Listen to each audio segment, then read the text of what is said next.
മലബാർ ദേവസ്വം ബോർഡിൻ്റെ ക്ഷേത്രവീഥികളിലൂടെ എന്ന വിശേഷാൽ പരിപാടി ദർശിക്കുന്ന എല്ലാ ഭക്തസജ്ജനങ്ങൾക്കും സാദര നമസ്കാരം.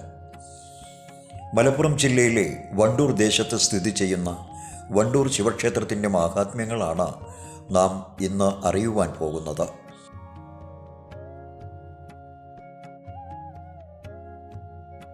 കുടുംബസമേതനായ ശിവനും ലക്ഷ്മി നരസിംഹ സങ്കല്പത്തിൽ ശ്രീ മഹാവിഷ്ണുവുമാണ് പ്രധാന പ്രതിഷ്ഠ. പാണ്ഡവന്മാരുടെ കാലത്ത് ഭഗൻ എന്ന അസുരനെ പേടിച്ചോടി വന്ന നമ്പൂതിരിമാർ കരിക്കാട് ഗ്രാമത്തിൻ്റെ പല ഭാഗത്തും താമസമാക്കിയപ്പോൾ കുറച്ചുപേർ ഈ ക്ഷേത്ര പരിസരത്തും താമസമാക്കി.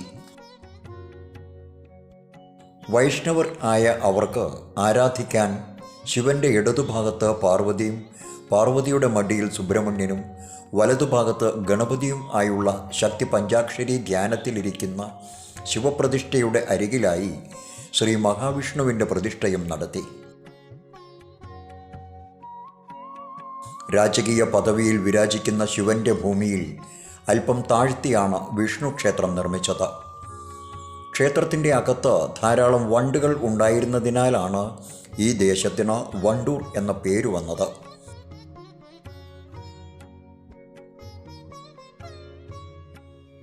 വളരെ വിശാലമായ ക്ഷേത്രക്കുളത്തിൽ മത്സ്യഊട്ട് നടത്തിവരുന്നു. ശ്രീ മഹാവിഷ്ണുവിൻ്റെ മത്സ്യ അവതാരത്തിൻ്റെ നിവേദ്യ ഊട്ട് എന്ന സങ്കല്പത്തിലാണ് മീനൂട്ട്.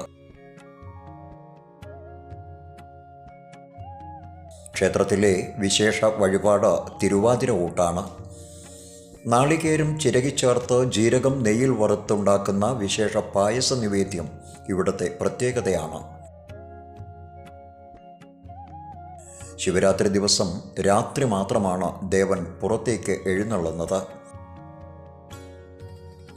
വിഷ്ണു ക്ഷേത്രത്തിൽ ഉപദേവനായി ഒക്കത്ത് ഗണപതി സങ്കല്പത്തിൽ ഗണപതി പ്രതിഷ്ഠയുണ്ട്. പുറത്ത് ശാസ്താവ്, അയ്യപ്പൻ, നാഗങ്ങൾ എന്നിവരുടെ പ്രതിഷ്ഠയും ശിവന്റെ വാതിൽ മാടത്തിൽ പീഠത്തിൽ വേട്ടയ്ക്കൊരുമകൻ സാന്നിധ്യവുമുണ്ട്. ഉപദേവന്മാർക്കും വാർഷികാഘോഷം നടക്കുന്ന ക്ഷേത്രമാണ് ഇത്. ശാസ്താവിനും വേട്ടയ്ക്കൊരുമകനും കളംപാട്ട് വാർഷിക ആചാരമായി നടത്തുന്നു. അഷ്ടമി രോഹിണിക്കും ഗുരുവായൂർ ഏകാദശിക്കും മഹാവിഷ്ണുവിന് ത്രികാല പൂജ നടത്തുന്നു. നാഗങ്ങൾക്ക് ആയില്യം പൂജയും 30 ചൊവ്വ പ്രത്യേക ഭഗവതി സേവയും 30 വ്യാഴം വിഷ്ണുവിന് വിശേഷാൽ പാൽപായസവും മണ്ഡലകാലത്തിൽ അയ്യപ്പന് ചുറ്റുവിളക്കും കർക്കിടക മാസം പൂർണ്ണമായും ഗണപതി ഹോമവും ഭഗവതി സേവയും നടത്തിവരുന്നു. വിനായക ചതുർത്ഥി ദിവസം വിശേഷാൽ ഗണപതി ഹോമം നടക്കുന്നു. ഭാഗവത സപ്താഹ യജ്ഞവും ക്ഷേത്രത്തിൽ വളരെ വിപുലമായി നടത്തിവരുന്നു. ഓം നമഃ ശിവായ. ഓം നമോ ഭഗവതേ വാസുദേവായ.